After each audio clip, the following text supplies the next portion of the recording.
1장 1절로부터 3절까지 같이 말씀을 봉독하도록 하겠습니다. 시작.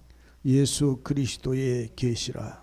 이는 하나님이 그에게 주사 반드시 속히 될 일을 그 종들에게 보이시려고 그 천사를 그 종 요한에게 보내어 지시하신 것이라. 요한은 하나님의 말씀과 예수 그리스도의 증거 곧 자기의 본 것을 다 증거하였느니라. 이 예언의 말씀을 읽는 자와 듣는 자들과 그 가운데 기록한 것을 지키는 자들이 복이 있나니 때가 가까움이니라. 아멘. 예. 여러분들한테 나누어준 문서는 지난주일 거랑 똑같아요. 똑같은데 혹시 안 가져오셨을까 봐 더 만드는 거니까 지금 보셔도 되고 다음 지난주일 날 보셨던 거를 보셔도 됩니다. 말 그대로 지난주일에도 말씀을 서론만 하다가 시간이 많이 갔는데 그리스도의 계시다라는 말을 우리는 합니다. 그래서 갈라디아서 1장이나 또는 디모데전서 6장에 갔다 보면 계시라는 말을 여러분들이 참 많이 하는데, 계시는 감추어진 것을 열어서 나타내서 보여주시는 거예요. 그러니까 영적인 것, 하늘에 속한 것, 신령한 것을 우리가 알지 못했던 것, 알으려고 해도 알지 못했던 것을 열어서 보여주시는 것이 계시입니다. 그래서 이 계시는 말 그대로 두 가지가 있어요. 하나는 지난주에도 말씀을 드렸는가 모르겠는데 특별 계시가 있고,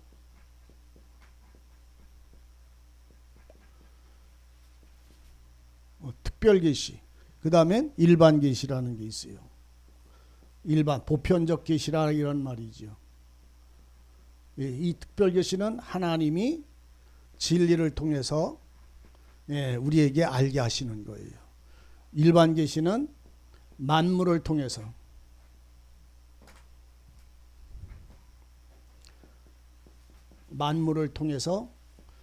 알게 하시는 거예요. 그러니까 이게 무슨 말이냐면 히브리서 1장에 가면 그런 말을 합니다. 집마다 지은 자가 있으니 지은 이는 여호와 하나님이라. 만물을 어떻게 하나님이 지은 줄 아느냐? 그럴 때에 그걸 어떻게 믿느냐 할 때 이 집은 어떻게 있느냐? 지은 자가 있기 때문에 이 건물을 보고 지은 자를 아는 거다. 지은 자를 우리는 못 봐도, 여러분들 우리 이 교회를 건물을 질 때 한 4, 5개월 이상 이렇게 6, 7개월 가까이 이렇게 걸렸는데, 건물을 질 때 그때에 참 고생을 많이 하시면서 이걸 이제 지은 그 감독이 한 사람이 있었는데, 그 사람이 여러분들은 봤어요? 근데 그 사람이 고생 많이 해서 지은 걸 뭘로 알아요? 건물을 통해서. 이게 일반 계시예요. 그러니까 만물의 창조를 통해서 하나님이 살아계심을 알게 하시는 것들을 통한 것을 일반 계시라 하고, 특별 계시는 각각에게 하나님이 말씀으로 열어서 알게 하시는 것, 그리고 그 하늘의 신령한 것들을 계시하셔서 알게 해주시는 것. 그래서 우리의 마음을 계시하셔서 나타내서 열게 하신다. 그 다음에 교회도 두 가지예요. 하나는 무슨 교회라고 그랬어요? 지난 주일날 얘기했잖아요. 하나는 무슨 교회? 네? 유형교회. 또 하나는 무형교회. 시험 나오면 이기가 점수를 바꿨네. 이 두 가지입니다. 유형교회는 무리들, 보여지는 사람들, 건물. 이 건물은 교회로 안 들어가요. 여러분들이 잘 이해하셔야 됩니다. 그러니까 하나님을 찬양하는 무리들, 그리고 그 사람들이 모인 그 모임체, 이걸 보고 유형교회라고 말합니다. 무형교회는 그런 사람들이 아니라 영적인 것, 영적인 구원받은 자를 말합니다. 물론 유형교회라고 하는 말은 이런 건물에 거기에 모여서 예배드리는 자를 다 포함을 하지만, 실제적으로 교회라고 하는 것은 이 건물을 지칭을 하지는 않잖아요.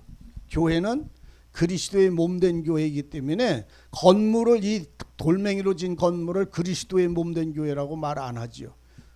그러니까 한 사람 한 사람이 유형교회일 수가 있고 또 동시에 구원받은 사람은 무형교회가 될 수가 있는 것임을 이걸 이해를 하셔야 합니다. 그래서 이 사도 요한이를 지금 1장에서 지금 말을 하는 것처럼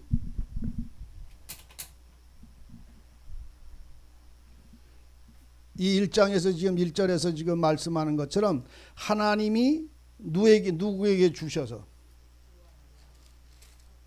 아니요. 하나님이 요한한테 안 줬어요.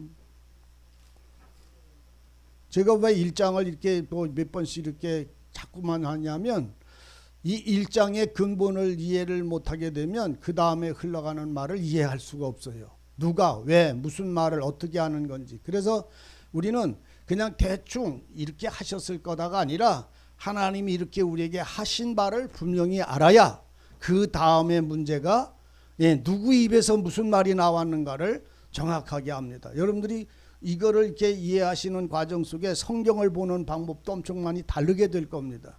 그전에는 그냥 성경을 읽고서 이런 게 벼가 아니라 그 성경을 지금 누구에게 말씀을 하셔서 어떤 뜻을 말하고 있는가 이거를 분명히 알려고 하면은 이 성경에 여러분들이 그런 마음으로 이렇게 보게 되면 예전에 보던 거하고 성경이 완전히 달라져요. 그 목적을 알으니까. 그러니까 이 예수 그리스도가 우리에게 계시하신 것이다. 이 말이죠. 그리스도의 계시다. 근데 예수 그리스도가 우리 마음을 열어 알게 했는데 이는 하나님이 누구에게 주셨다? 예수에게 주셨다. 하나님이 예수에게 주신 것을 그라는 단어가 예수예요. 여기서 말씀하고 있는. 그래서 요한이 계시가 아니라니까. 하나님이 예수에게 주시고 그 예수에게 주신 그분을 그에게 주셔서 반드시 속히 될 일들을 그 종들에게 보여주시려고 그 천사를 누구에게 보냈다? 요한에게 보냈다. 천사란 말은 성령을 이 말입니다. 진리의 영을 보내셨다 이런 말이죠. 그러니까 하나님이 아브라함에게 천사를 보냈잖아요. 천사를 보내서 그 아브라함에게 자신이 하실 일들, 소돔성을 멸하실 거하고 그 다음에 그에게 아들을 낳을 것을 말씀을 하시잖아요. 예언하시잖아요. 그와 같이 마찬가지입니다. 그래서 우리가 예언이라는 말은 하나님이 내게 약속해 주신 것이 아직 이루어지지 않은 건 다 예언입니다. 그러니까 오늘 우리들의 날마다의 어떤 삶은 예언 속에서 사는 거예요. 의미를 잘 이해해주세요. 계시는 하나님이 우리가 모르는 걸 알게 해주시는 것이지만 예언은 될 일, 앞으로 될 일, 아직 안 이루어졌는데 하나님이 이렇게 하실 것이다 라고 하는 것을 알게 하시는 거예요. 그 알게 하시는 것이 예언이고 그것이 나에게 이루어지는 것을 보장하신 것이 언약이에요. 그래서 그 예언과 그 언약에 대한 것을 믿음을 가지고 사는 사람들의 삶은 그 약속을 따라서 가는 거예요. 어디를 가든지 그 길은 그 약속한 곳을 나가게 되지요. 그래서 예언을 한다라는 그 예언이라고 하는 그것은 앞으로 될 일, 지시하실 일, 보내셔서 지시하신 것이라. 요한은 천사를 그 종 요한에게 보내어 지시하신 것이다. 요한은 하나님의 말씀, 그러니까 요한은 누구의 말씀? 사도 요한은 우리가 그 말씀한 대로 이 계시록이 AD 그러니까 96년경에 이것이 기록이 됐어요. 사도 요한이 반모라고 하는 섬에 들어갈 때 그 96년이라는 그 연대가 어떻게 나오냐면 그 말 그대로 예수님이 그 교황 요한 1세 교황이 그 어떤 그 철학자 머리 좋은 수학자를 시켜가지고선 교회력을 만들었어요. 교회력을 만들었는데 그 교회력을 교황 요한 1세가 교회력을 만들어라고 시켜서 그 어떤 수학자가 교회력을 만들었을 때 그 교회력의 중심이 뭐냐면 그리스도의 중심이었었어요. 예수님이. 그런데 그때 그 수학자가 그 연도를 계산할 때 한 3년에서 4년 정도를 오차가 생겨가지고 예수님이 오신 때가 언제라고 그래요? 우리는 교회력으로 표현할 때 이 교회력을 교황이 만들었을 때, 교회 달력을 만들었을 때, 연도를 만들었을 때에 교황 요한 1세가 만드는 이것을 수학자를 통해서 만들 때에 예수님이 오신 그 기준을 잘못 계산을 했어, 이 사람이. 그래가지고선 3년에서 4년 정도가 빼놓고 했어요. 그러니까 지금 여기서 말하는 AD 96년경이면 90년 정도 이렇게 100년 정도 이렇게 돼요. 4년을 빼놓은 정도가 되니까. 그런데 우리 예수님이 몇 살 때? 34살 때, 3살 때, 33살 때. 그리고는 그 요한이 그 젊은 청년 요한이 자라나서 반모섬에 가서 거기서 이 복음을 전하고 이것을 져서 일반 많은 7교회에게 편지를 보냈을 때가 AD 96년경이다 이렇게 표현을 하는 거예요. 이해되세요? 그래서 이 교황 1세가 수학자를 통해서 이 교회력을 만드는 그것이 기독교 그 종교전쟁 그런 걸 통해서 지배한 모든 나라에서 그 달력을 다 사용을 했어요. 의미를 이해되시겠어요? 그러니까 그 지배한 모든 나라들을 갖다가 지배하는 그때의 그 달력으로 인해서 모든 세계에 그것이 번져지게 되어져요. 그래서 다른 나라들은 단기로도 쓰기도 하고 서기로 쓰기도 하고 자기네들의 왕이 만들어 오는 달력을 쓰기도 하고 이제 그러는데 우리 교회는 우리 저기 나라는 어떤 저기 뭐 고종인가 누군가가 그 전에 있던 어떤 왕이 끌어들여서 이 달력을 그대로 이제 사용을 하는데 그래서 교회력은 예수님이 오신 것을 별도로 이렇게 만들어진 그 달력을 사용하기 때문에 이 연도가 되는 거예요. 저도 잘 그거 연도 계산하는 건 몰라. 현재만 알지. 그래서 현재 2023년에서 한 4년 정도가 빠져서 지금 그 주님이 오신 실제적인 연도는 2020 한 7년 정도 이렇게 되신 것으로 보편적으로 여러분들이 아시기를 원하고 몇 년 전에 했느냐의 문제가 아니라 지금 무엇을 말씀을 하시는지를 볼 수 있기를 진실로 원합니다. 그래서 그 종들에게 보내사 요한은 누구는? 그 종이 누구요? 요한이요. 요한은 사도잖아요. 사도 요한이 하나님의 말씀과 예수 그리스도의 증거, 하나님의 말씀. 왜? 하나님이 그리스도에게 주셨고 그리스도는 천사들을 보내서 지혜의 영을 보내서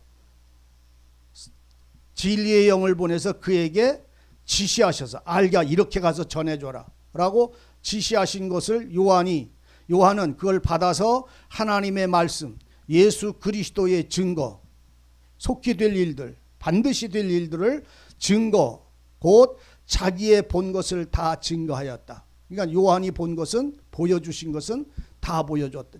증거하였다. 이 예언의 말씀을 읽는 자와 듣는 자들과 그 가운데서 기록한 것을 지키는 자들은 복이 있다. 때가 가깝다. 그런데 이 때가 가까운 때가 지금 몇 년 지났어요? 2000 몇백 년이 지났다는 얘기예요. 근데 이 때가 가까운 멸망이 앞으로 언제쯤 올까요? 그러니까 이 때가 가깝다는 이 말로 인해서 사람들이 오늘날의 과학에 많은 나라의 전쟁에 기근에 모든 가뭄에 홍수에 이런 모든 것들이 성경과 이렇게 가까워짐으로 인해 때가 가깝다라고 말함으로 인해서 그 시대를 봅니다. 근데 반드시 우리는 알아야 될 것은 이 세상의 종말에 대한 여러분들이 두려움이 없기를 원합니다. 정말로 여기에 현혹되지 마세요.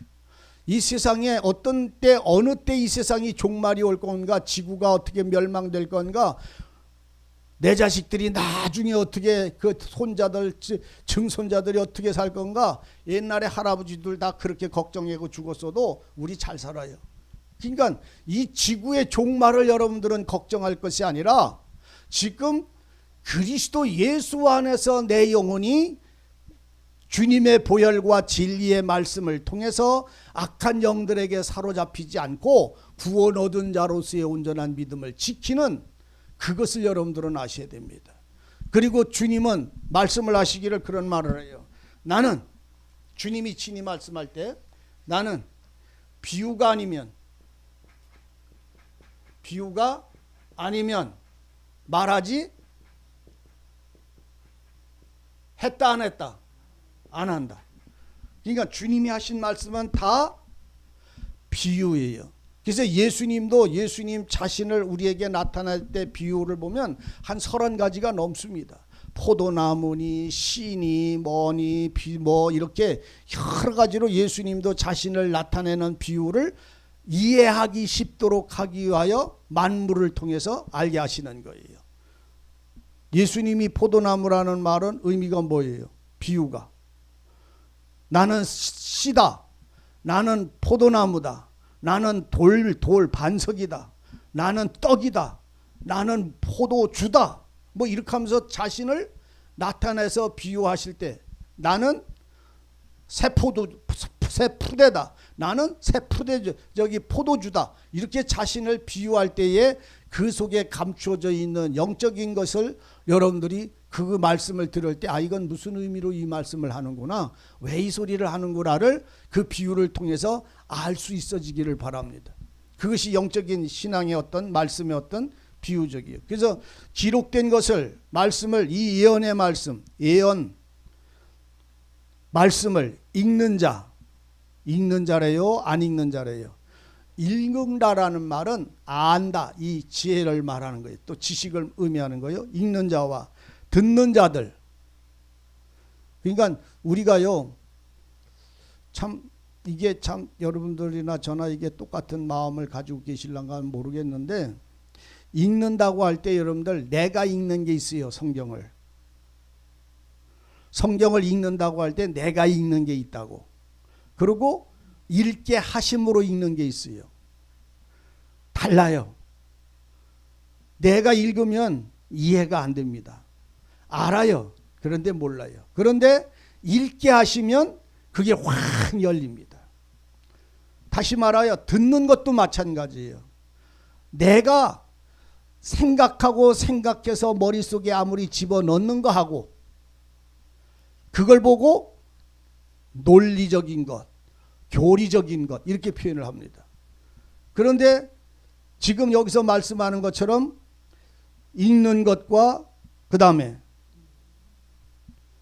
듣는 것, 본 것 이것이 내가 보는 거하고 내가 읽는 거하고 내가 듣는 게 다 달라요. 또 하나 지키는 자는 복이 있다고 그러잖아요. 지키는 것도 두 가지예요. 내가 지키는 것이 있어요. 이건 율법 아래에 있는 자들을 지칭하는 거예요. 법 아래에 있는 자들. 그리고 지키게 하심으로 지키는 자들이 있어요. 성령의 주장을 통해서 은혜로 이것은 하는 거예요. 그러니까 지키는 것도 내가 지키는 게 있어요. 내가 이걸 안 뺏기려고 내가 이거를 이루려고 내가 이걸 행하려고 하는 이 지킴이 있고 하나는 그가 나로 지키게 하심이 있어요. 이 은혜 속에 들어가면 무겁지 않아요. 주님의 일이 무겁지가 않다니까. 힘들지도 않다니까. 그래서 외적인 것과 은혜적인 것 성령의 주장하심을 통해서 이 보고 듣고 읽고 또 지키는 자들 그 사람들이 복이 있다라고 하는 이 두 가지의 관점 속에서 오늘 내가 읽는 자가 되지 않기를 바랍니다. 물론 내가 읽지요. 내가 성경 안 읽을 수가 있어요. 읽어요. 그런데 읽게 하심으로 성령이 감동케 하심으로 그 말씀이 내게 임하면 이 읽는 말씀하고 이 말씀하고 나랑 하나가 돼버려요. 나눠지지 않습니다. 보는 것도 마찬가지고 듣는 것도 마찬가지고 행하는 것도 마찬가지요. 그러니까 그 힘이 나를 주장해서 이것을 일하게 하시면 힘들지 않잖아요. 그래서 지키고 행하는 자는 복이 있는 자들이다. 요한은 4절 요한은 아시아에 있는 어디에 있는 어떤 분이 이 질문을 하시더라고요. 왜 그때도 사도 요한이 복음을 전할 때도 사방에 이렇게 전해져서 많은 사람들에게 전해져 있을 때 왜 아시아라고 하는 국한된 그 지역을 표현을 할까? 세계적인 교회들 이렇게 표현을 하지 왜 아시아라는 것을 국한을 시킬까? 어떤 분이 이제 그 말씀을 해서 저희가 그랬어요. 7교회가 아시아에만 있기 때문에 그렇습니다. 쉽게 얘기하면 저는 첫 번째로. 그 다음에 또 하나. 왜 아시아에 있는 요한은 아시아에 있는 7교회에게만 이 편지를 보낸 것이 아니라 여러분들 하나님의 말씀은 이방인에게 주었어요. 유대인에게 주었어요. 네? 여러분들 이걸 잘 이해하세요. 하나님은 하나님의 말씀을 이방인에게 주었어요. 유대인에게 주었어요. 하나님의 복음은 이방인들에게는 안 줬어요. 유대인에게 주었지요. 아브라함에게 주었어요. 그러면 이 7교회라는 말은 이 복음이 증거되고 생명을 알고 하나님의 진리를 증거한 것이 수천 개가 되어져 있어도 7개인 거예요. 의미를 잘 이해하세요. 무슨 말씀인지 이해되세요? 그래서 아시아라고 하는 지역의 국가는 우주를 전체를 통괄하고 있는 것임을 이해를 하셔야 돼요. 세계적인 모든 교회들이 오늘날에는 하나님의 이 복음에 하나님의 이 계시가 전하지 않은 데가 없잖아요. 지금 어떤 분은 그런 소리를 하는 분이 계시더라고. 하나님의 말씀이 모든 민족들에게 다 증거되면 주님이 오신다. 이렇게 이제 말씀이 간 그 부분이 되어 있어서 지금 세계적인 민족 중에 이 성경책이 안 들어간 데가 없답니다. 다 했는데 아직도 어떤 부족에는 이 성경책 말씀이 안 들어갔대요. 전파가 안 됐대. 그 사람들이 다 전파돼서 예수님의 소리나 이 말씀을 듣게 되면 그 끝날이 온다 이렇게 표현을 하시는 분이 있는데 사마리아 땅끝까지 가서 전도하라고 하는 말씀하고 똑같은 말이에요. 그 말의 의미는. 그러니까 사마리아 땅끝이 어디라고요? 밀림이요? 사마리아 땅끝이 어디요? 사마리아가 뭘 말하냐면 이방인들의 땅이에요. 죄인들의 땅이에요. 사마리아 그리고 땅끝. 우리나라 땅끝도 있잖아요. 거기까지 우리나라도 전도가 되면 다 하나요? 아니잖아요. 사마리아 땅끝은 외적인 것이고 영적인 것은 죄인 한 사람까지 이 말을 하는 거예요. 예, 죄인 한 사람까지. 그러니까 더 어느 건지 더 가서 사람들이 교체하지 않은 그곳까지 이 복음은 증거된다는 말입니다. 그러면 끝나느냐? 아니에요. 끝나는 게 그렇다고 해서 대한민국의 성경 하나님 예수 이름 모르는 사람들 12월 25일 성탄절 모르는 사람이 어디 있어요? 다 알지. 그러면 종말이 왔어야 되잖아요. 아니잖아요. 무슨 말씀인지를 이해하세요. 그래서 여기서 말씀하는 요한에 있는 아시아에 있는 7교회라고 하는 말은 아담 때부터 주님이 재림하실 때까지 아직 세워지지 않았지만 또는 그 안에서 모든 교회란 말은 고린도전서 1장에서 말하는 것처럼 성도라, 복음을 알고 성도라 부름을 받은 사람들이 바로 그걸 말하는 거예요. 그 교회에게 7교회는 왜 7교회라고? 완전한 교회이기 때문에 그렇습니다. 6은 불완전이에요. 7은 완전해요. 어떤 분들이 이제 그 질문을 해서 저도 그 전에 말씀을 할 때 그렇게 했는데 성경에 숫자가 많이 표현이 되잖아요. 1은 오직 유일하신 하나님 한 분, 하나님 한 분이신 하나님을 나타내요. 언제든지 1이란 말은. 그 다음에 2, 이것도 성령에 관한 아버지와 아들 또는 천사도 하나가 아니에요. 언제든지 둘이지요. 의미를 이해하세요. 그래서 이건 하나님의 숫자예요. 3은 성령의 숫자예요. 3은 아버지와 아들과 성령 이 숫자를 셋은 하나님의 숫자예요. 숫자가 나타낼 때에. 그래서 언제든지 이 3은 삼위일체 30일. 그래서 예수님도 몇 살에? 30살. 그래서 전부 30은 거룩한 하나님을 향한 숫자예요. 4는 고난의 숫자예요. 고난을 나타내는 숫자예요. 그래서 성경에서 4시간, 4일, 40일, 40년, 400년 전부 광야에서 고난받거나 시련을 당하는 숫자가 이 4입니다. 대한민국 사람들은 뭐를 제일 싫어한다고? 그래서 사자를 싫어해서 그러니까 예수를 다 믿어 안 믿어? 그런 거는 잘 아는데 그래서 이거는 고난의 시간입니다. 환난의 시간, 시련 받는 시간이요. 5는 성령의 숫자입니다. 하나님의 숫자예요. 성령의 숫자란 말은 5일, 50일, 50년, 5년, 50년 전부 신년을 지칭하는 거예요. 이해되세요? 오순절 성령의 그것을 중심으로 5. 6은 이해 다 알잖아요. 6은. 네?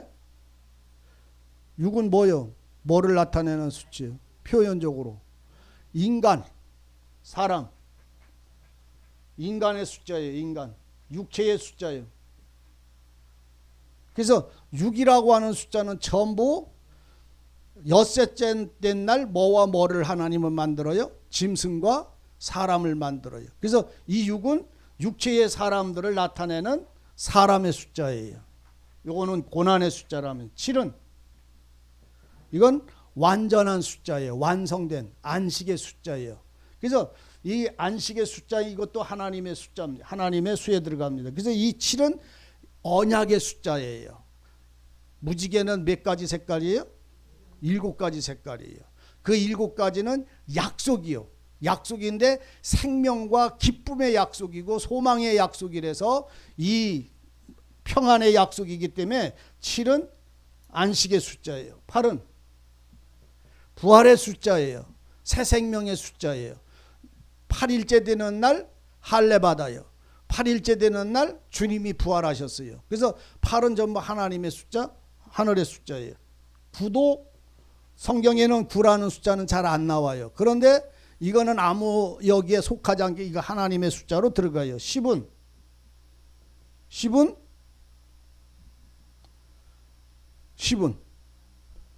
이 10은 하나님의 숫자예요. 이 수도. 그래서 이 숫자는 10, 100, 1000 전부 하나님의 은혜에 속한 숫자예요. 11도 하나님의 숫자고 11은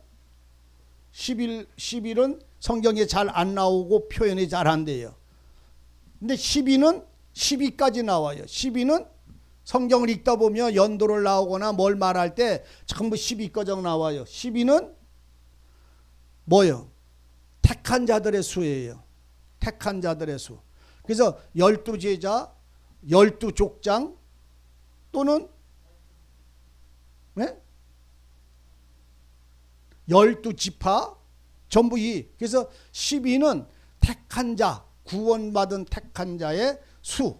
그래서 이 하나님의 이 숫자예요. 12도. 그래서 이 숫자가 아무것도 아닌 것 같지만 성경에서는 전부 너희가 10일 동안 고난과 환난을 받을지지만은 하나님이 그걸 이기게 하신다. 또 주님이 12족장, 12제자, 12지파 전부 12 사도들 전부 이것이 하나님의 택한 백성들의 수입니다. 그래서 그것을 11은 숫자가 성경에서 잘 안 나온다니까. 11을 표현하는 성경에 그건 없어요. 그래서 그거는 그냥 하나님에 포함되어지는 수예요. 그래서 우리가 6과 4와 7을 얘기할 때 4를 얘기할 때 40일, 4년 전부 이거는 환난, 고난, 시련, 훈련받는 이런 시간들임을 여러분들이 이걸 이해를 하셔야 돼요. 자, 또 읽습니다. 7교회에게 그래서 7이라고 하는 말은 뭐라? 완전한 수, 언약의 수, 하나님의 안식 속에 들어와 있는 수. 그래서 7일을 보면 창세기에서 엿새 동안 일하시고 7일째 되는 날은 하나님이 뭐 했더라? 안식하셨더라. 쉬셨더라. 쉼이 이루어졌어요. 그러니까 7일째 되는 날은 안식할 때에 나는 하나님은 안식하셨잖아요. 그죠? 그 안식일의 주인은 누구요? 안식일의 주인은 누구라고? 예수님이라고. 그러니까 안식일의 주인은 예수님이니까 오늘 우리는 어디 가서 살아야 돼? 안식일 안에 들어가야 창조의 엿새 동안 하신 그 창조가 다 이루어진 사람들은 안식일에 들어가는 거예요. 그래서 예수 안에 들어가 있는 사람들은 완전한 사람이다, 불완전한 사람이라. 확실하게 하셔요.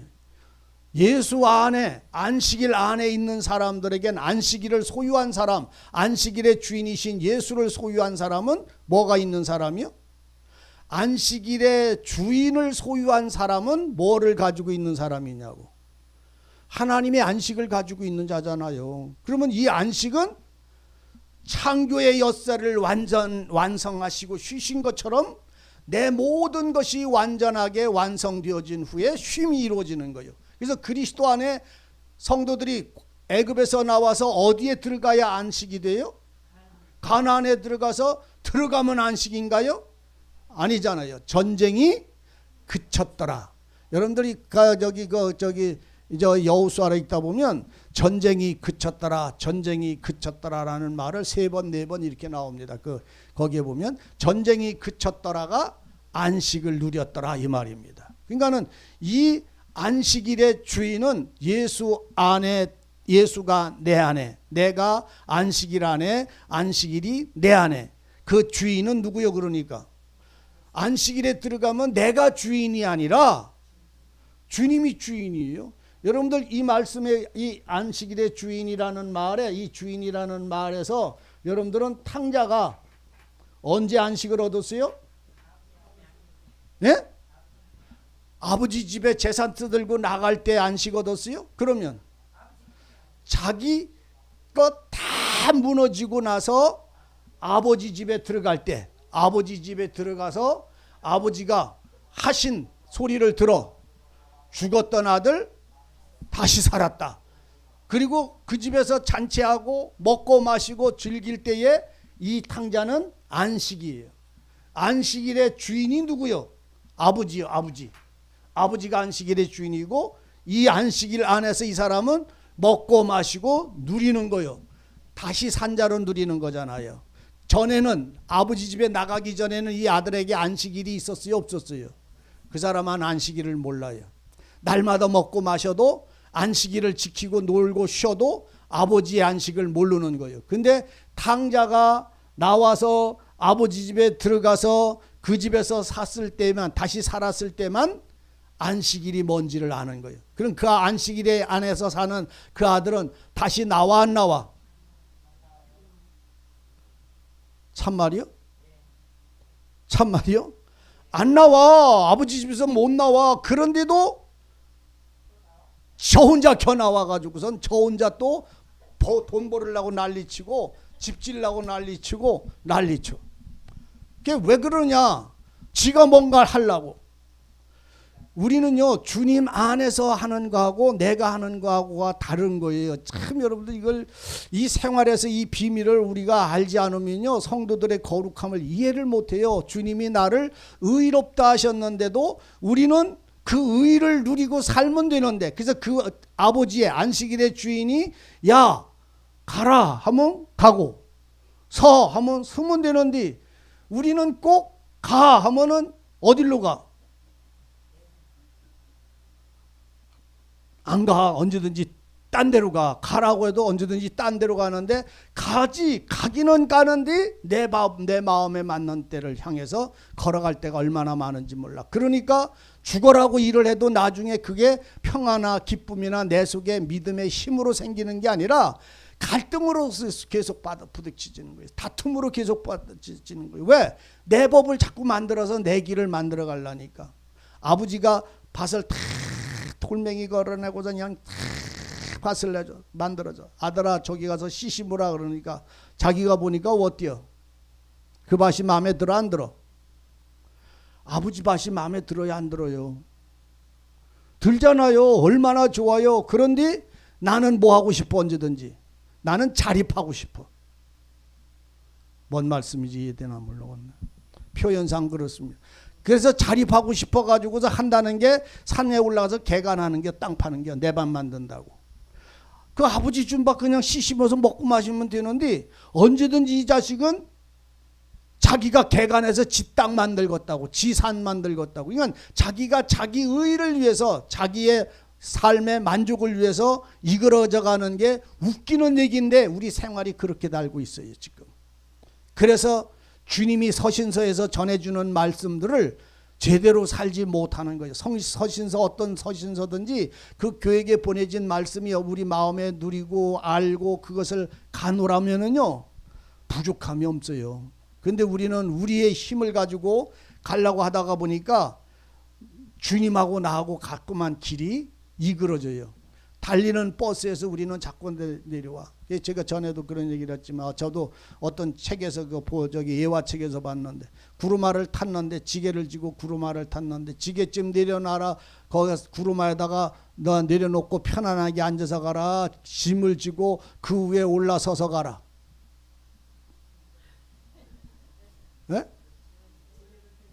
아이 길을 걸어가는 구루마를 짐을 지게를 가고 지고 가는데 그 사람이 하도 땀을 흘리고 더운 날 걸어가니까 이 우리 소마차 운마차에다가 그 짐 벗겨놓고 타시오. 내가 당신 가는 데까지 내 가는 길까지 같이 가줄게요. 그러니까 고맙다고 탔어. 탔는데 짐을 내려놓고 앉아있더라. 지고 서 있더라. 그게 뭐라 그러더라고. 왜 당신은 거기 내려놓고 저기 앉아서 쉬기 가지 왜 짐을 지고 계시오 하고 그 주인이 물어보니까 뭐라 그러더라고. 미안해서 못 내려놓는다고. 태워주시는 것만도 고마운데 어떻게 내려놓느냐고.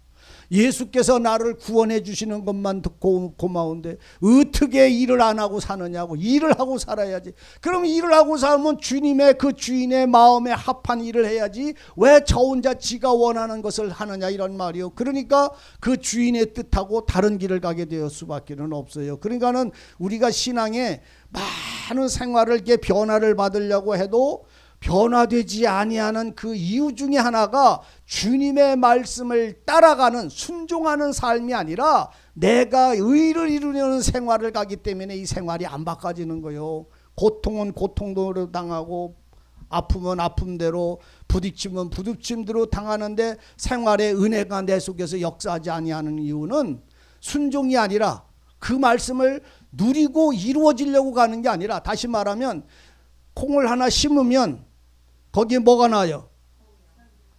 그냥 콩을 심으면 뭐가 나냐고. 땅에다 심으면 콩이 어디게 나. 땅에 심으면 뭐가 붙으면 나오느냐고. 그렇지. 싹이 붙으면 나오는 거지. 콩을 심으면 싹이 나오지 왜 콩이 나와. 콩이 나오려면 한참 지나가야 돼. 싹 나오고 그 다음에 줄기 나오고 그 다음에 잎 나오고 그 다음에 꽃이 피고 그 다음에 열매 맺고 그 다음에 주인이 그 열매를 거둬들여야 콩이 되는겨. 근데 우리는 그걸 다 건너뛰려고 하는 거예요. 말씀이 내 속에 있는데 말씀이 능력이 없어요? 아니면 말씀이 한 알갱이 그대로 있는 거예요. 말씀이 알갱이 콩알 까만 콩알 한 알 그대로 있듯이 그냥 있어서 그래. 그런데 이게 묻혀야 썩어야 깨져야 거기서부터 싹이 나오기 시작하는데 그 싹은 콩의 형상이에요. 참 여러분들이 그걸 한번 집에 가셔서 한번 한 주간 동안 깊이 상고를 해보세요. 씨를 심는다. 그럼 씨가 물과 흙 속에 들어가서 썩어. 그 자체가 깨져. 깨지고 나면 뭐가 나와요? 싹이 나오잖아요. 이 싹은 이 씨의 형상이잖아요. 형상. 말씀이 내 속에 심으면 그 말씀의 형상이 나타나야 되잖아요. 내가 나타나고 내가 변하는 게 아니라 씨의 형상이 나오는 거예요. 예수가 내게 심겨지면 내게서 나는 안 나가고 죽고 무너지고 씨의 예수의 형상이 나타나야 되는 거예요. 생명에서 내 생명이 아니라 주님의 생명이 나타나야 돼. 내 모양이 나타나는 게 아니라 주님의 줄기가 나와야 돼. 예수님의 모습이 나와야 된다고요. 주님의 평화가 나와야 된다고. 내가 어떤 평화를 누리는 게 아니라 주님의 꽃이 향기가 나와야 된다고요. 내 향기가 아니라 내가 어떻게 살아서 어떻게 참 뭐같이 산다 정말로 집사님같이 산다 이런 소리를 듣는 게 아니라 그리스도의 향기가 나와야 되는 그 씨의 향기 말씀의 향기가 모든 사람들에게 풍겨져야 되잖아요. 여러분들 속에 여러분들 몸에 이 향수를 이렇게 뿌리고 다녔잖아요. 뿌리고 다니잖아요. 여자들이 향수를 안 뿌리면 여자가 아니요. 언제든지 향수를 뿌려야 살랑살랑하게 날 때 이게 냄새가 좋은 냄새가 풍겨야지요. 근데 향수를요. 이렇게 여러분들이 이게 병을 이렇게 놓으면은 그 향수의 냄새가 미운 놈이 지나가면 향수가 팍 멈춰? 아이 꽃이 핀다는 말의 의미를 저는 지금 말하려고 하는 게요. 이 꽃이 폈단 말은 사랑이 흐른다는 말이요. 향기가 흐른다는 말이요. 그 내 향기가 흘러나가는 게 아니라 씨의 향기가 나간다는 말이요. 예수가 내 안에 있는 예수가 흘러나간다는 말이요. 그 아름다운 냄새가 삶이 사랑이. 그러니까 향수를 이렇게 뿌리고서 이렇게 가다가 보면은 저 미운 인간이 오네? 그러면 어때요? 향수 냄새가 딱 멈춰요? 화장실에 들어가면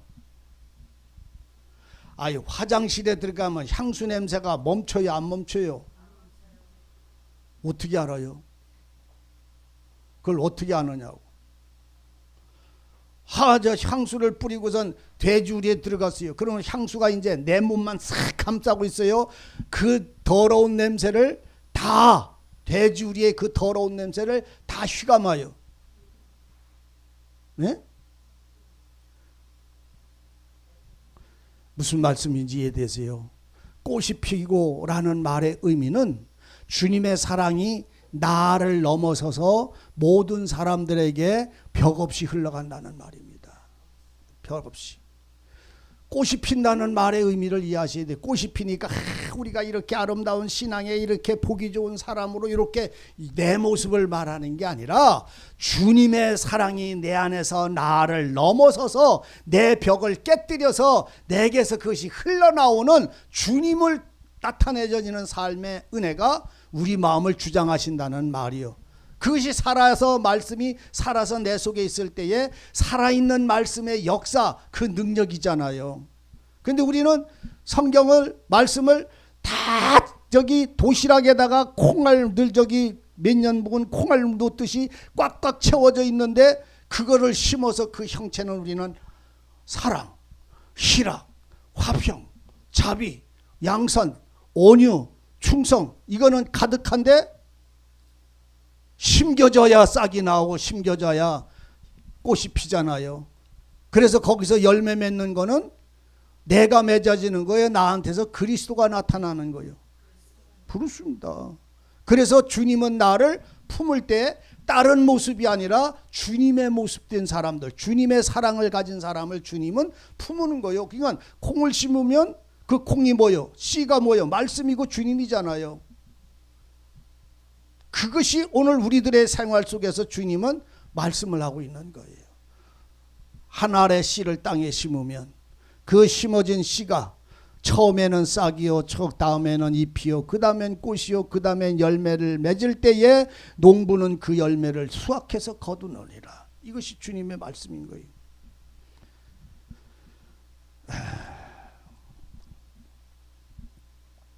요한은 7교회에게 편지하노라. 이제도 계시고. 이제도 계시다는 말은 언제요? 지금 계신다. 그 다음에 전에도 계시고. 전에는 언제예요? 전에는 언제예요? 태초 전에, 시작하기 전, 창조를 하시기도 전에 그때도 계셨고, 그리고 장차 오실 장차 오실 이는 끝날이라는 말이요, 아니면 다 끝나고 오신다는 말이요. 예? 끝날까지 계신다는 말이 아니라 그 끝날에 끝나고 나서 주님은 오신다는 말이. 그러니까 태초 전에도 계시고 세상이 끝날에 돼서 주님은 오실 때에 그 안에 이제 지금도 계시는 분은 바로 누구다? 하나님과 예수 그리스도시다. 이 말입니다. 하나님은 그리스도고 그리스도는 예수 그리스도다. 주님이잖아요. 똑같은 분이요. 두 분은. 그래서 둘이라고 할 때 언제든지 아버지와 아들 이 둘을 의미하는 것입니다. 전에도 계시고 이제도 계시고 장차 오실 이와 또 그 앞에 그 보좌 앞에 누구 보좌 앞에 그분의 보좌 앞에 7영과 7영이란 말은 완전한 영을 말하는 거예요. 성령을 말하는 거예요. 또 충성된 증인으로 죽은 자들 가운데서 먼저 나시고 충성된 증인, 죽은 자들 가운데서 먼저 나신 자, 이건 누구를 지칭하느냐 하면 오늘 우리를 지칭하는 게 아니에요. 교회를 지칭하는 게 아니라 예수를 지칭하는 겁니다. 여기서 말하는 충성된 증인은 그리스도 예수입니다. 그리고 너희들도 그와 같이 충성된 증인이 되라고도 표현을 합니다. 여기서 말씀하고 있는 5절에는 또 충성된 증인은 예수 그리스도예요. 죽은 자들 가운데서 먼저 살아나시고, 이 말이 먼저 나신다는 말은 살아나시고 이 말이에요. 그것이 누구요? 예수 그리스도예요. 충성된 증인, 또 죽은 자들 가운데서 먼저 나시고 땅의 임금들의 머리 되신 예수 그리스도로 말미암아. 이해되시죠? 충성된 증인, 먼저 죽은 자들 가운데서 먼저 나시고 땅의 임금들의 뭐라? 머리. 그러니까 세상의 왕들의 머리만 되시는 게 아니라, 유일한 왕만 되시는 것이 아니라 예수 안에 있는 자들의 머리가 되시는 거예요. 이 머리가 되신다는 말은 교회란 말이. 로마 왕, 유대인의 왕, 저 무슨 아랍 왕, 무슨 왕 머리가 예수님은 되시는 게 아니라, 여기서 지금 말하는 이 머리가 되시는다는 말은 교회의 머리가 되신다는 말을 의미하고 있는 거예요.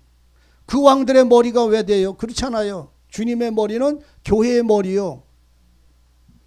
그래서 여기서 말하는 왕은 왕 같은 제사장들을 지칭하는 표현임을 여러분들이 아셔야 됩니다. 왕들의 머리가 되신, 또 하나는 세상의 왕들도 주님보다 더 높은 왕은 세상에 없어요. 유일무이한 왕이시기 때문에 머리가 되신 예수 그리스도로 말미암아, 예수 그리스도로 인하여 은혜와 평강이 너희에 있기를 원한다. 그러니까 예수 그리스도가 아니고는 우리는 은혜와 평강을 얻을 수가 없어요. 은혜는 뭘 말하느냐 하면 구원을 의미합니다. 은혜는 값없이 주신 은혜는 구원이나 의를 말하는 것이고, 평강은 모든 것의 화평을, 그리스도 안에서 사는 평안을 의미하는 거예요. 안식을 주시는 것을, 위로하심을 주시는 것을 말하는 거예요. 평화가 있기를, 평강이 있기를 원한다. 우리를 사랑하사, 누구를 사랑하사? 우리가 누구요? 일곱 교회를, 이 말입니다. 더군다나 나, 이 말이죠. 우리를 사랑하사, 사랑했다, 미워했다, 사랑했다. 그의 피로 우리 죄에서 우리를 해방하셨다. 여러분들이 이 1장에 있는 이 말씀을 읽다가 보면요, 그 다음에서 쭉 나가는 말씀에 대하여 여러분들이 다 알아지게 되어져 있어요. 이 속에서 약속되어지는, 만약에 이 속에 약속되어지는 이 무리가 내가 되어 있다면 사단이요 손댈 수 없어요. 예? 이거를 먼저 아셔야 돼요. 우리가 지금 이쪽으로 이렇게 넘어가다 보면 저기 그 사탄의 이마에 인 찍는 거, 이런 것들이 여러 가지 표현으로 많이 되는데, 예수의 이 표를 찍은 사람들은요 육체 가운데 있는 사람들에게 찍지 않고 죽었다가 다시 살아난 사람에게 찍는 거예요. 예? 죽었다가 다시 산 사람에게 아버지와 아들의 이름이 이 이마에 찍힌 사람들은요, 거기다가 사탄이 표를 찍을 수가 없어요. 왜? 그 찍은 자가 먼저 죽고 다시 산 자에게 하나님은 아버지의 이름과 아들의 이름을 찍기 때문에, 예수의 피로 우리를 사랑을 통해서 구원을 하셨다. 그럼 구원하신 하나님이 사탄한테 그 자식을 뺏기겠어요? 무슨 짓을 한다고 뺏기겠느냐고. 사람들이 이런 죄 저런 죄 졌다고 예수의 피가 우리를 구원하신 은혜에서 끊어지게 만들겠느냐고. 예? 성경의 약속이 뭐요? 성경의 약속이 뭐냐고. 예수의 피로 구원받은 사람들은 죄 사함을 받았어요, 안 받았어요? 죄를 짓고 안 짓느냐가 문제가 아니라 하나님이 그들의 모든 죄를 사하시고 죽은 자에서 새 생명을 주셔서 이마에 아버지와 아들의 이름을 찍어놨어. 그러면 사단이 그 사람을 손댈 수 있느냐고. 왜? 죄에 대하여는 죽고 의에 대하여는 산 자이기 때문에 사단이 어떤 것도 그의 대가를 치른 자를 손댈 수가 없다는 말이에요. 그래서 예수 그리스도의 사람들, 이 예수의 피로 그 죄에서 우리를 해방하시고 아버지와 하나님을 위하여 우리를 나라와 제사장으로 삼으신 그에게 영광을 돌려라. 그러면 피로 구원을 받고 나라가 됐고 제사장으로 삼았어. 그런데 그 사람에게 사탄이 와서 이마에 바코드를 끊는다고 지옥에 갈까요?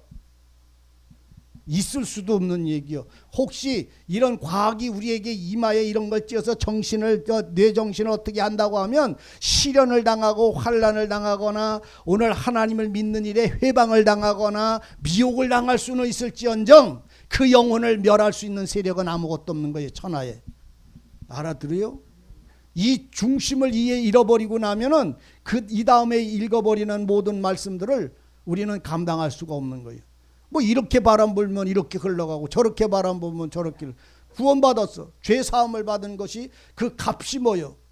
피요. 그러면 사함이 됐고 피로 그 값을 치르고 속량했어 우리를. 예? 그래서 누구 걸로 삼았어? 주님 걸로 삼았어. 하나님 걸로. 자 보세요. 우리를 하나님이 뭐 했다? 속량.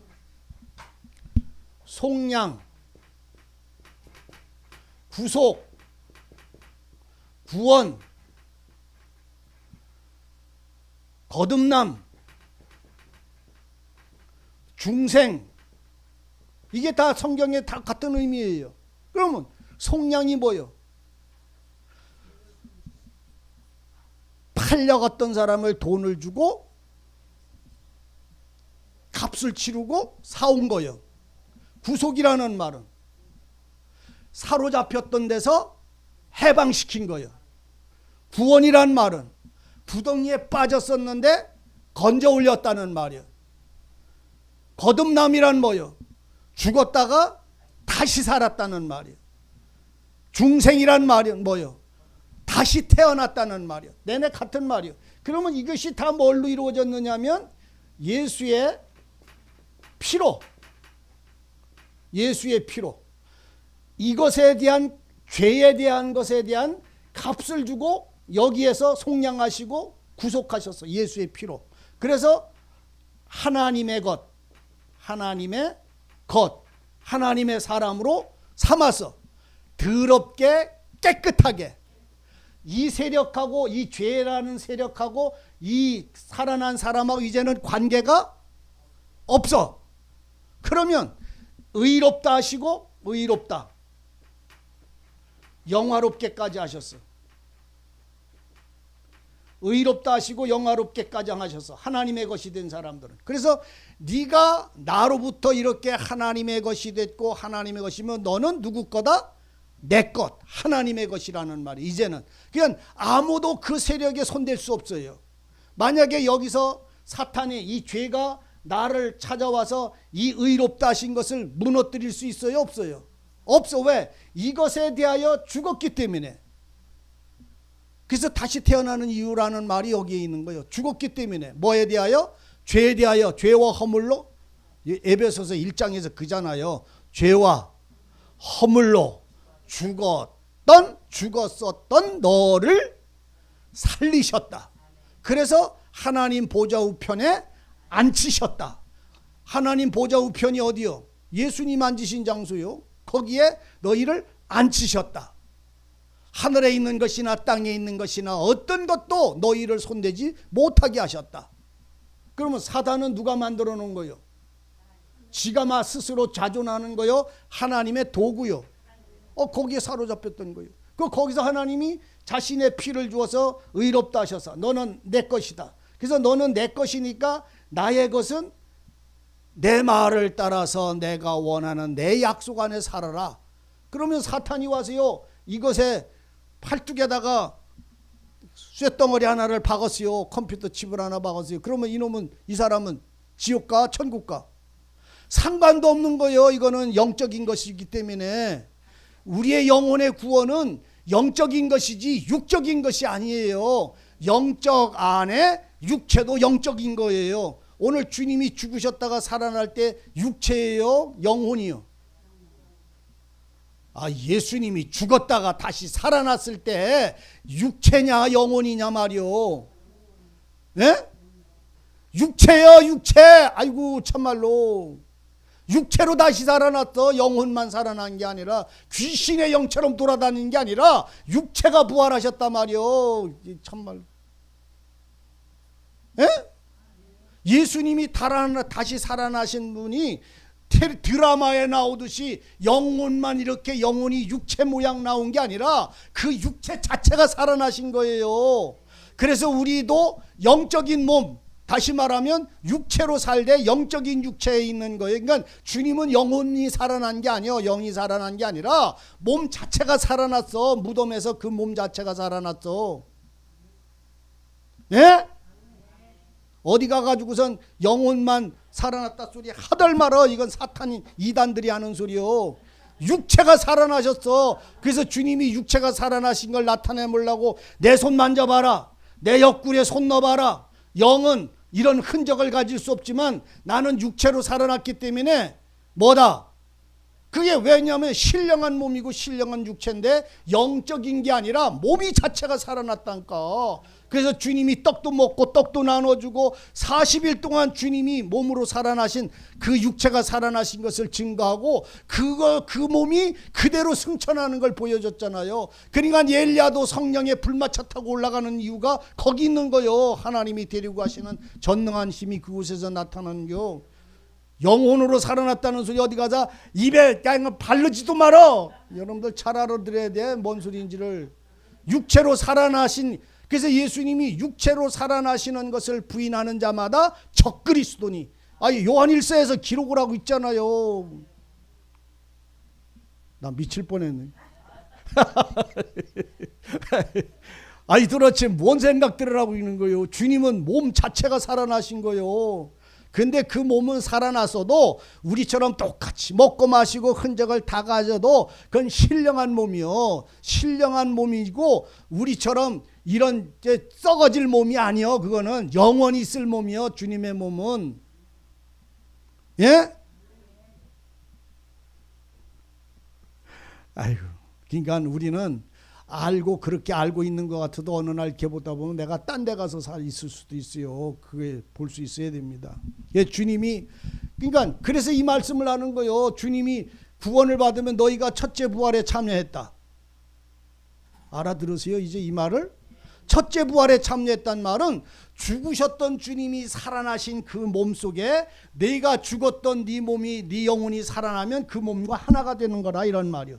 그러니까 오늘 우리는 구원받은 사람들의 몸은 육에 속해서 땅에 속해서 적어서 썩어져. 그런데 신령한 몸이 있어 우리에게. 내게. 그 몸은 아무리 밭꽃들을 집어넣어도 그거는 손을 댈 수가 없는 겨. 예수 안에 있는 자이기 때문에. 아이고 참말로 미치겠네.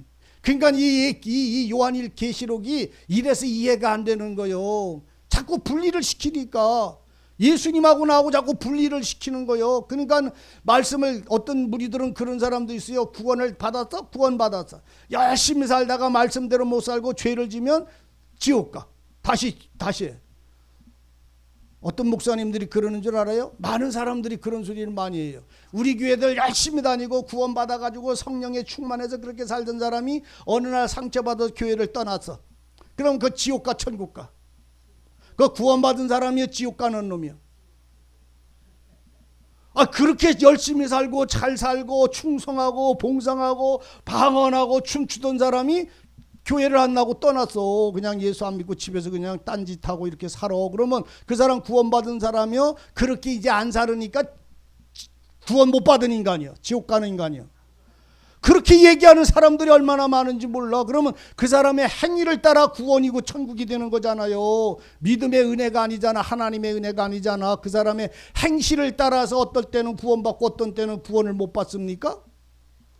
정말로 생명의 구원을 받은 사람은 그렇게 될 수도 없지만 그런 속에서 살지도 않지만 그런 말조차 상관도 하지도 않아요. 그리고 정말로 진리가 오면 그렇게 살 수도 없어요. 진리가 그 속에 있으면. 생명을 그 속에 가지고 살면요. 진리를 아는 사람이 어떻게 스스로를 주님 앞에 예배를 드리지 않고 바로를 위해서 성을 쌓는 것처럼 사는 자가 세상에 어디 있어요.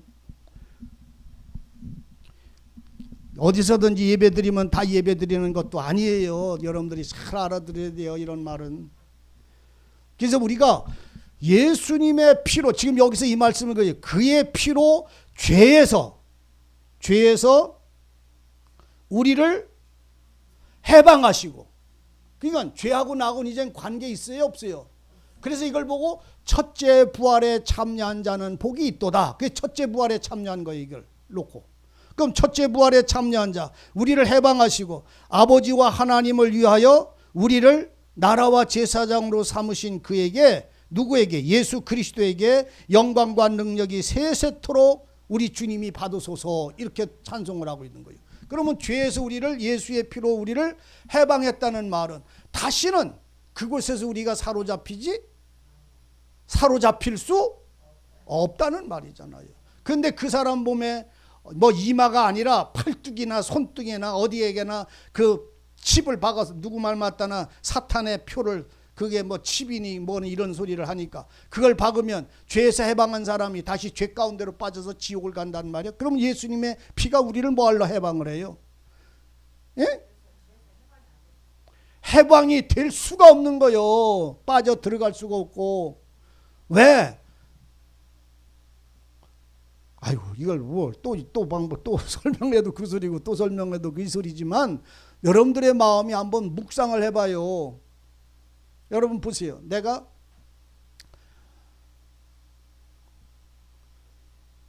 어떤 아버지 아들이요. 그 아버지의 모든 걸 가지고 살아. 근데 내가 아버지가 하던 기업은, 아버지가 하던 가업은 농사 짓는 거예요. 근데 난 농사가 지겨워서 수박을 팔러 장사하러 나갔어. 그러면 난 아버지 아들이 아니야. 아, 왜 아버지가 하는 농사를 져야 아버지 아들이지, 왜 수박 장사를 하는 게 무슨 아버지 아들이냐 말이요. 예?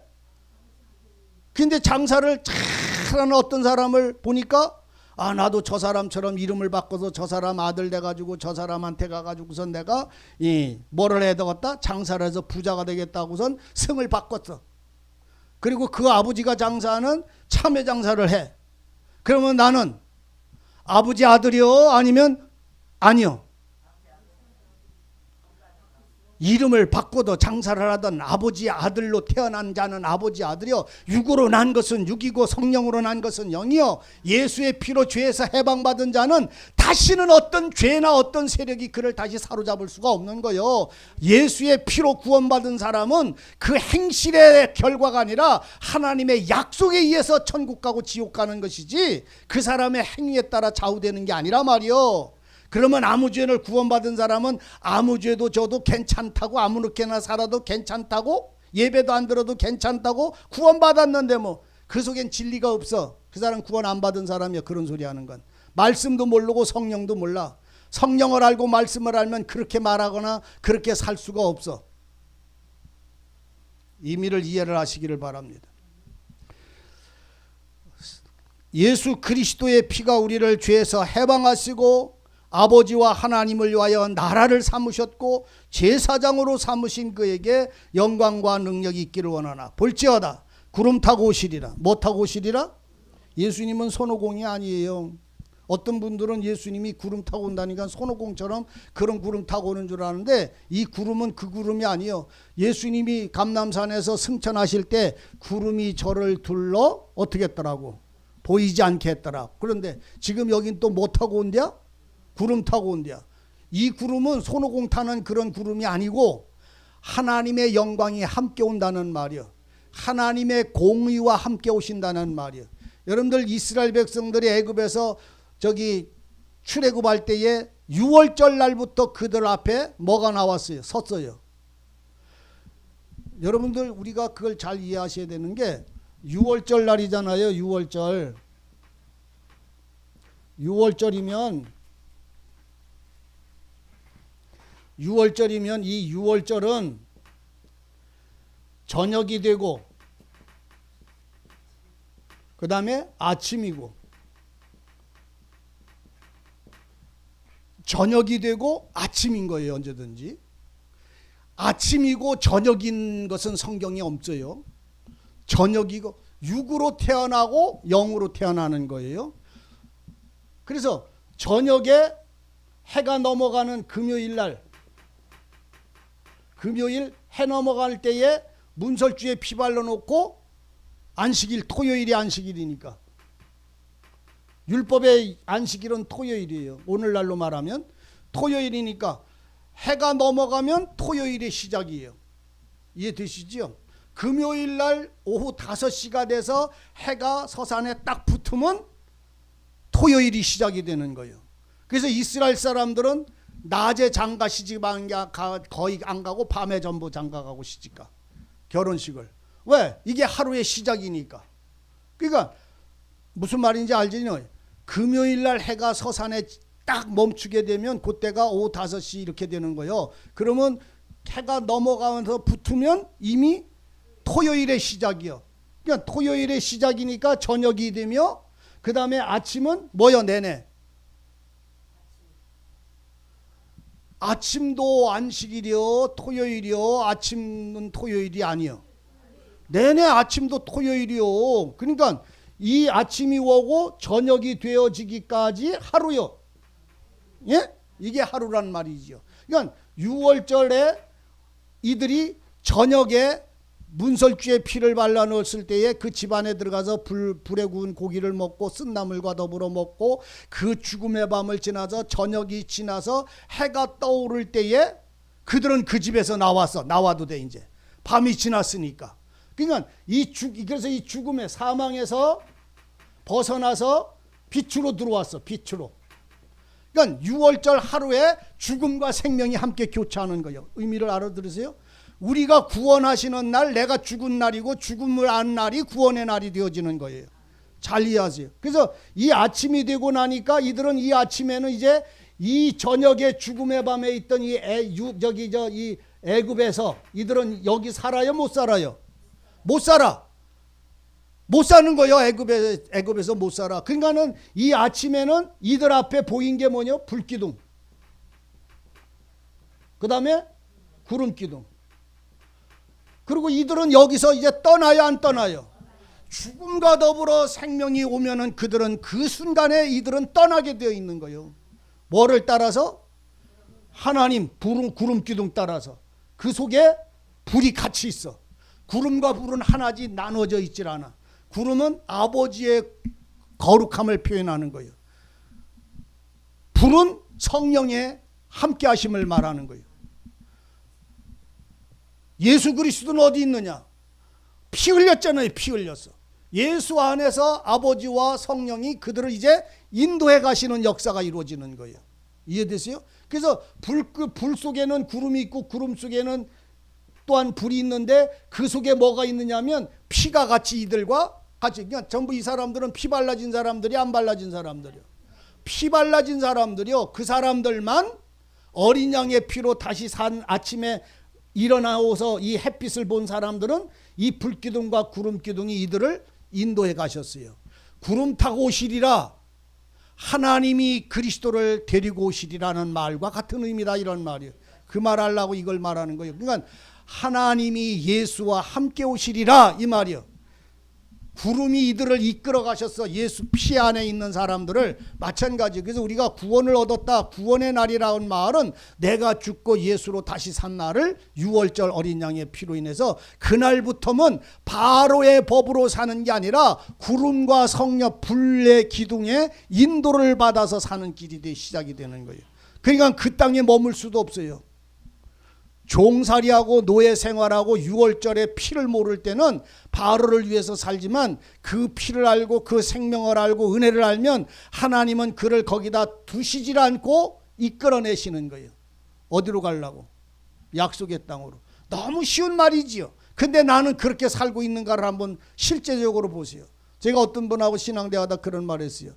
당신의 신앙의 상태를, 자신의 생활의 마음의 상태를 정말로 알기를 싶으면 출애굽기를 잘 읽어보십시오. 그러면 당신의 신앙의 모습이 그 속에 다 들어있습니다. 출애굽기를 읽다 보고 민수기를 보고 레위기를 읽다가 보면은 그 속에 내 신앙이 어디쯤 지금 걸어가고 있는지, 아니면 정말로 나는 죽고 하나님의 새 말씀으로 다시 사는 가나안, 믿음으로 사는 자가 되는, 믿음으로 사는 자는요 원망불평 다 끝났어요. 다 끝나는겨. 광야를 아직도 방황하는 자들의 마음속에 미움이니 다툼이니 시기니 있지요. 그러면 뭐 가나안에 들어가면 그런 것도 없나요? 있어. 그런데 이거하고는 달러 살아봐 한번. 뭔가가 다른가. 광야에서 나오는 불평원망하고 가나안에 들어가서 불평원망하고는 뭐가 다른가. 가나안은요 들어가서 사는 믿음으로 사는 사람은요 내게 조그만 허물을 나오면요 다 고백하고 다 때려 죽어요. 그 속에서는. 그런데 광야에서는 죽어 안 죽어? 안 죽어. 끝가장 이게 나오면 이게 나오고 이게 나오면 이게 나오고 연결로 그냥 저기가 나오듯이 나와. 가나안 땅에 들어가서 욕심 안 나오나요? 나오지요. 제일 먼저 돌에 맞아 가나안 땅에서 돌 맞아 죽은 자가 누구요? 가나안 땅에 들어가서 제일 먼저 돌 맞아 죽은 자가 있어요. 누구요? 그 사람의 죄진 게 뭐요? 욕심이잖아요. 신할산 외투, 황금 두 덩어리. 욕심이잖아요. 그게 누구요? 아간이잖아요. 가나안에 들어간다고 죄가 안 나오는 게 아니라 거기서는 그 즉시로 죽어버려요. 이해해야 되기를 진실로 원합니다. 그 말의 의미는 다시 말하면 내가 허물이 내 속에 보이면 즉시로 회개하고 잘못하고 돌이켜서 그것에서 다시 끌려 들어가질 않지, 또 다른 이유가 내게 나오지 않는다는 사실이에요. 왜? 육의 사람은 죽었으니까. 볼지어다. 네, 7절. 그래서 구름 타고 오시리라. 이걸 하다 보니까 이렇게 시간이 또 가네. 구름 타고 오시리라. 구름 타고 온다는 말은 뭐 타고 온다고? 하나님이 구름 뭐 가만히 타고 오신다고? 가마 타고 오신다고? 아니요. 하나님이 함께 오시리라 이 말입니다. 공의가. 각인이 눈이 그를 보겠고. 그러니까 주님은 사랑의 주님이잖아요. 구름은 공의요 하나님의 임재하심이요. 그러니까 하나님과 그리스도는 함께 임재하실 때에 각인이 눈이 그를 보겠다. 그러니까 나만 보고 내 자식들은 안 보겠다. 각인이 보겠다. 누구를? 구름 타고 오시는 분과 구름 안에서 오시는 분을 각인이 보겠다. 그러니까는 주님만 보는 게 아니라 공의 하나님도 그는 만나야 되는 거예요. 의미를 이해하세요? 각인이 그를 보겠다. 그를 찌른 자도 볼 것이다. 땅에 있는 모든 족속이 그로 인하여 애곡하리라. 그렇게 될 것이다. 아멘. 이루어지리라.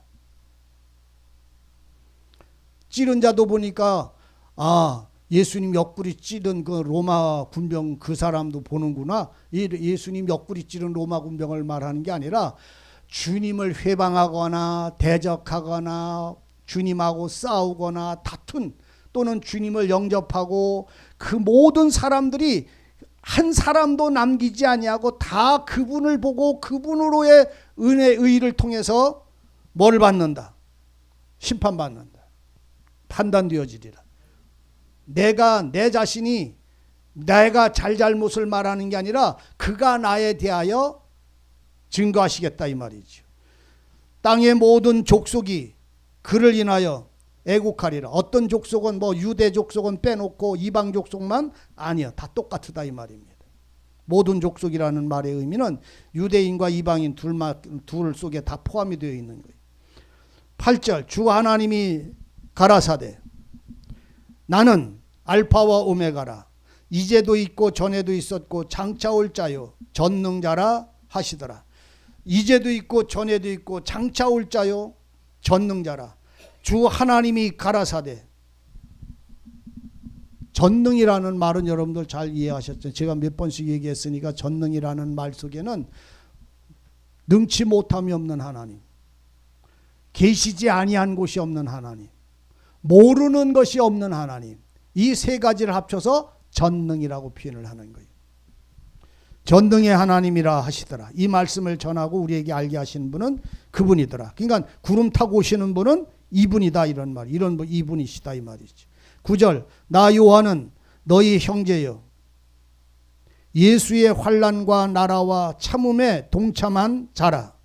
예수의 나라와 예수의 환난과 나라와 참음에 동참한 자라. 그러니까 주님의 십자가와 함께한 자라 이런 말이죠. 고난에 함께했다는 말이. 여러분들은 예수의 나라와 환난과 나라에 동참한 자가 되기를 바랍니다. 오늘 우리는 예수님의 이 나라와 환난에 동참한다는 말은 참 이게 어떻게 보면 여러분들이 우리가 이해하기가 어려울 수도 있지만은 우리 생활 속에서 이것이 실상으로 벌어지고 있는 일들이에요. 오늘 예수와 함께 사는 사람들은요,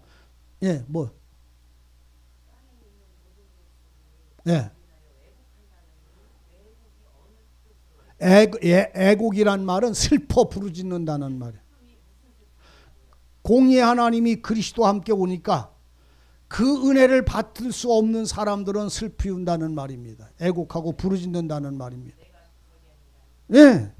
그러니까 내가 지금 이분이 올 때에 아멘 주 예수의 오시옵소서 하느냐, 아니면 애곡하고 슬퍼하고 통곡하고 사나 내 얼굴을 가려달라 하면서 부르짖는 자가 되느냐, 둘 중에 하나예요. 그러지 나눠지는 거지요. 그런데 모든 족속은 이 공의 앞에, 이 주님 앞에 그렇게 하지 않을 수 있는 사람이 아무도 없다 이런 말이죠.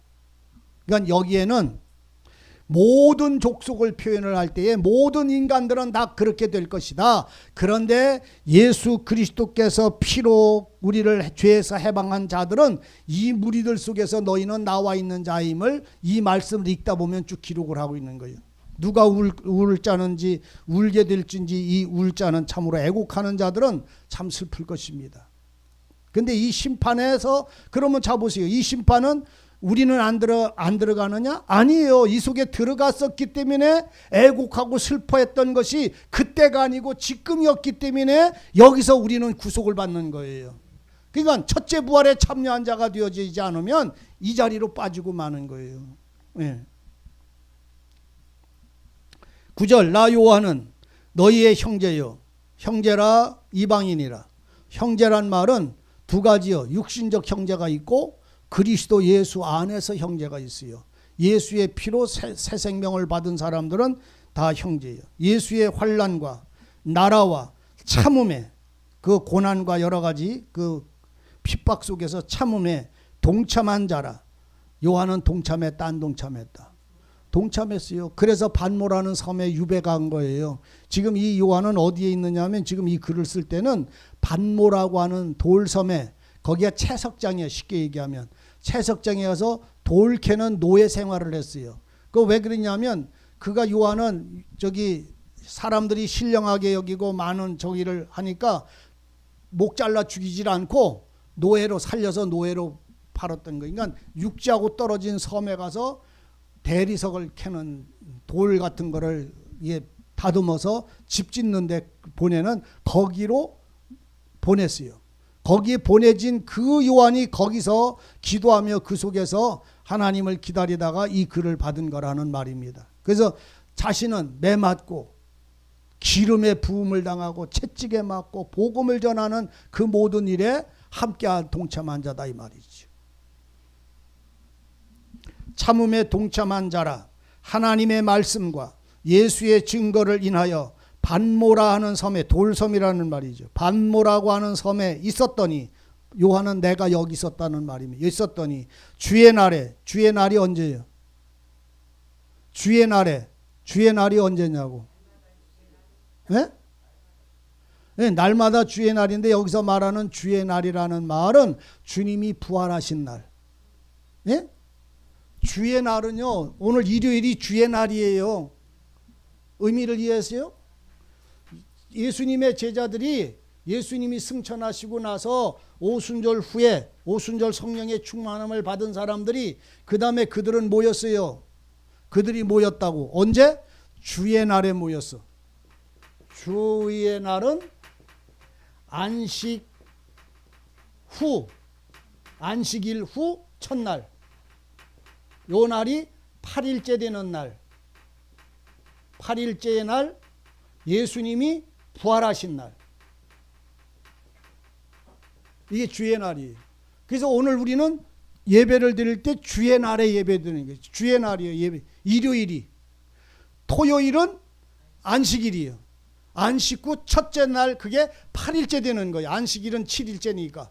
첫째 날 8일째 되어지는 날을 아브라함의 모든 자손들은, 아브라함에 속한 자손들은 할례를 행하는 날이에요. 이해되시겠어요? 그 말의 의미가? 네. 할례를 행했는데 8일째 되는 날 할례. 예수님도 8일째 할례를 행했어요. 그 8일째 할례를 했단 말은 새 사람, 새 생명을 비유하는 거예요. 그래서 예수님이 8일째 되어지는 날 부활하셔서 부활하신 그 날을 주의 날로 해서 제자들이 모여서 예배를 드리는 것이 오늘날 가장 이루어져서 그 교황이 교회력을 만들 때에 그래서 앞에다가 뭐를 놔요? 주의 날을 놨어요. 알아들으세요? 교회력을 만들 때에 교황이 그 주님이 부활하신 날을, 주의 날을 앞에다 두고 그 다음에 날짜를 이렇게 기록을 해 나갔다고. 그래서 안식일을 토요일이 만들어. 원래는 안식일이 빨간 날이 돼야 되는 거예요. 그 교회력으로 따지면. 근데 그들은 유대인의 법칙을 따라가는 게 아니고, 율법의 법칙을 따라가는 게 아니라 그리스도의 부활의 날을 기준으로 삼아서 그 주간이 시작이 되는 거예요. 그래서 안식 후 부활의 날, 예수님의 날, 그날 주님을 만난 사람들이 한 주간을 살아가는 거예요. 알아들으시기를 바랍니다.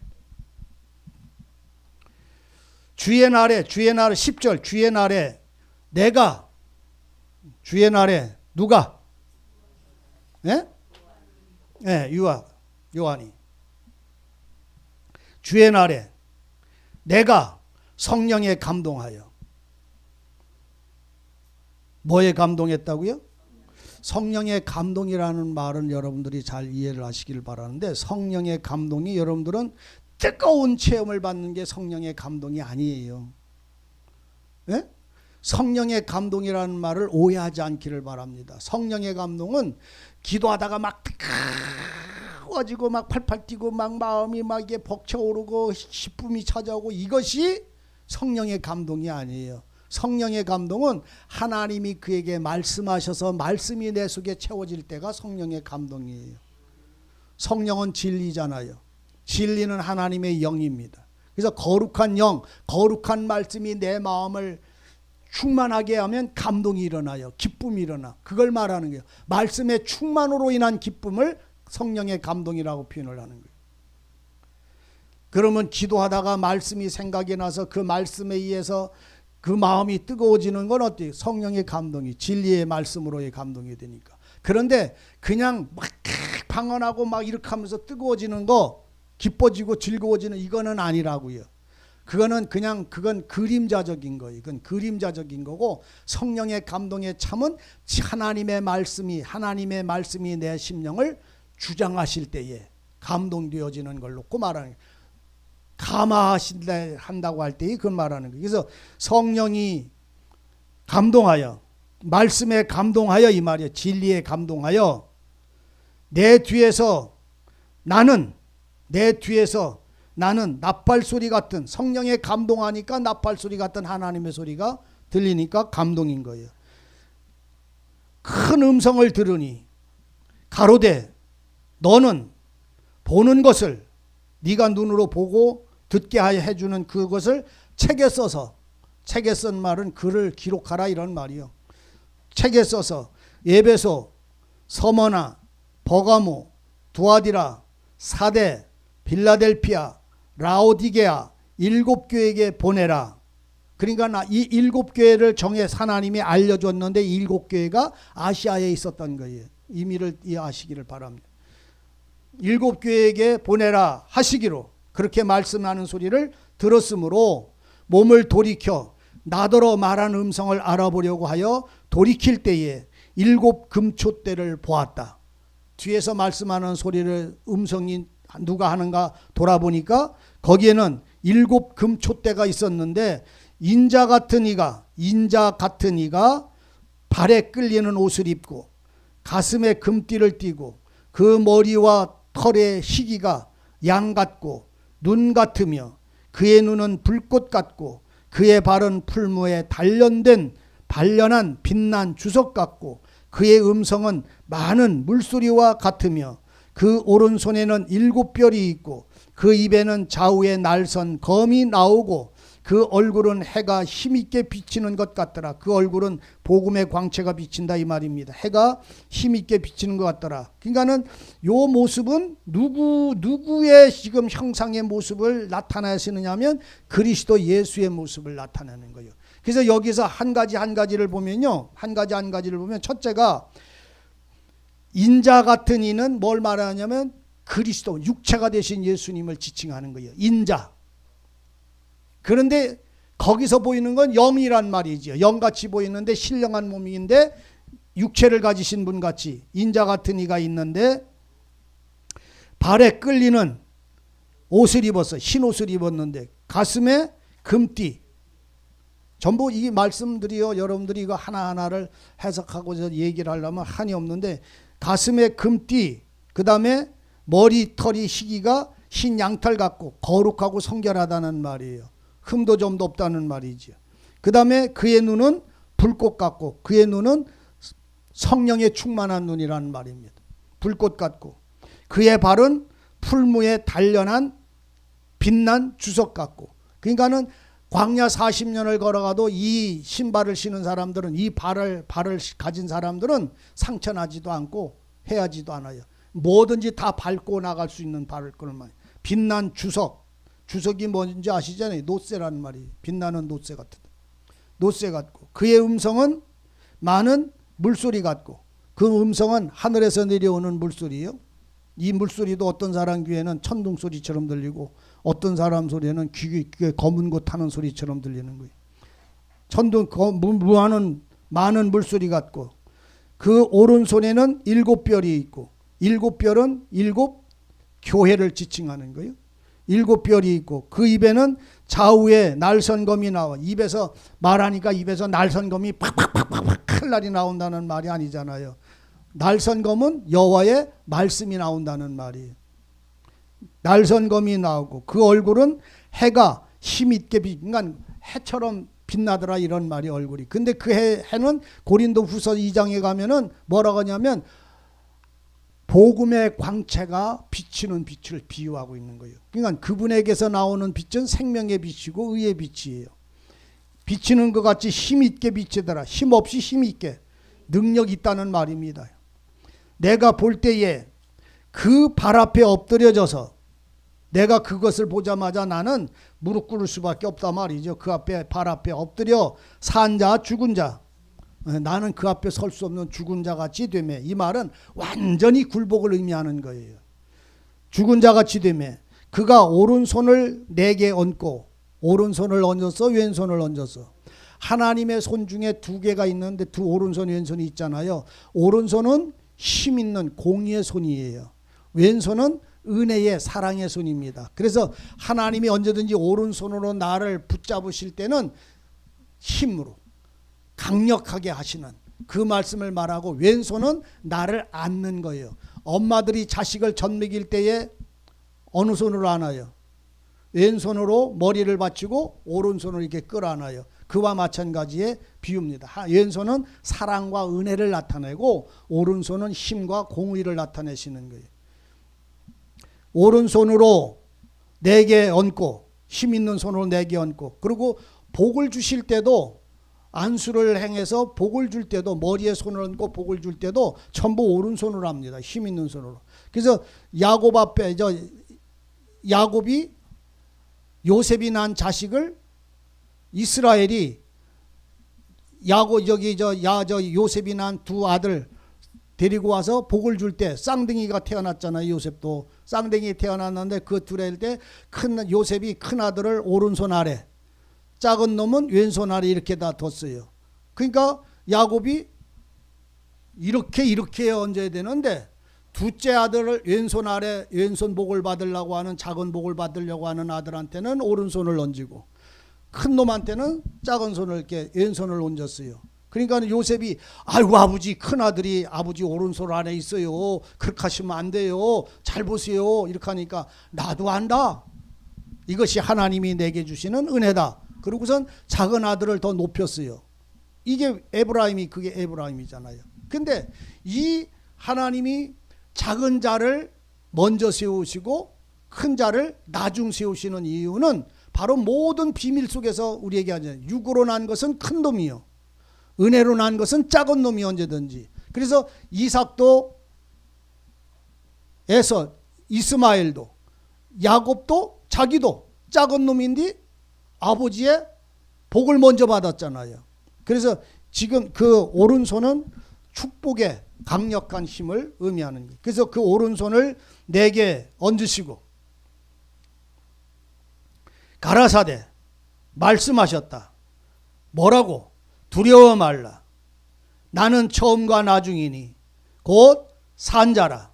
누가 이렇게 하셨다? 예수께서, 예수 그리스도가 흰옷 입고 풀무 같은 분이, 그 금띠를 띈 분이 이 말을 하는 거예요.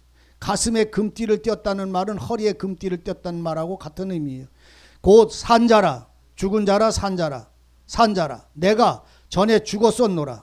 그런데 볼지어다 이제 세세토록 살아있어 사망과 음부의 열쇠를 가졌다. 다시 죽음에서 다시 살아나왔으니까 사망과 죽음의 열쇠는 누구 손에 있어요? 주님 손에 있어요. 산자와 죽은 자를 살리시는 분도 주님에게, 죄 용서를 하시는 이도 주님에게. 그래서 무덤 속에 있는 자, 죽은 자들을 살려내시는 그 능력도 주님에게 있었기 때문에 나사로도 살리시고 그 죽은 야이로의 딸도 살리시고 그러셨던 거예요. 사망과 음부의 열쇠를 가졌다. 그러므로 네가 본 것, 이제 있는 일과 장차 될 일을 기록하라. 누구 보고? 요한 보고. 그래서 보고 들은 거를 기록해서 누구한테 전해주라고? 7교회가 어디에 있는 7교회? 요 아시아에. 알아들으세요? 자, 저 보세요. 요 아시아. 예? 이 땅 아시아만 아시아가 아니라 여기도 아시아예요. 각 지파가 다 살아. 여기도 각 족속이 다 살아. 지금 몇 명이 모였는데 이 사람들이 각 족속이요. 족속. 각 교회요. 의미를 잘 이해하세요. 여기가 아시아라고. 그러므로 내가 본 것과 이제 있는 일과 장차 될 일을 기록해라. 내가 본 것은 내 오른손의 7별의 비밀, 7금 촛대라. 7별의 비밀과 7금 촛대라.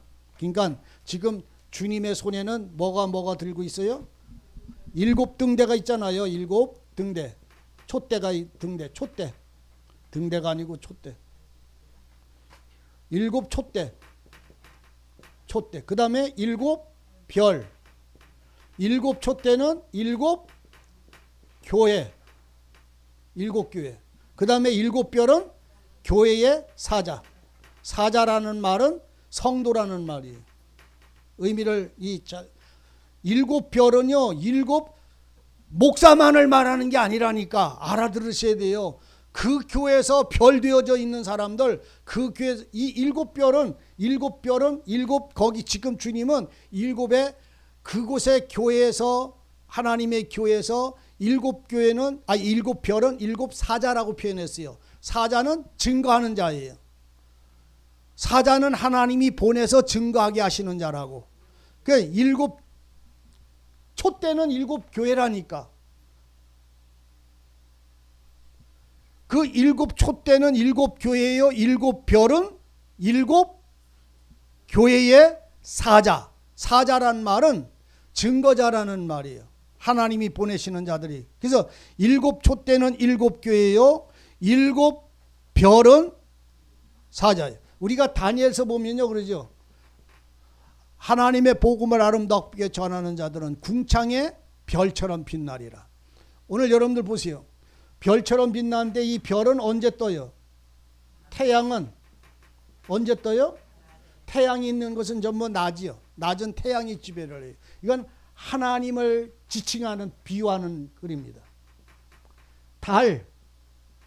달은 언제 떠요?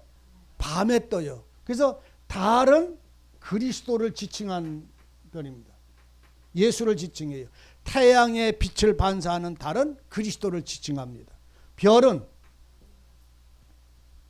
성령을 지칭을 합니다.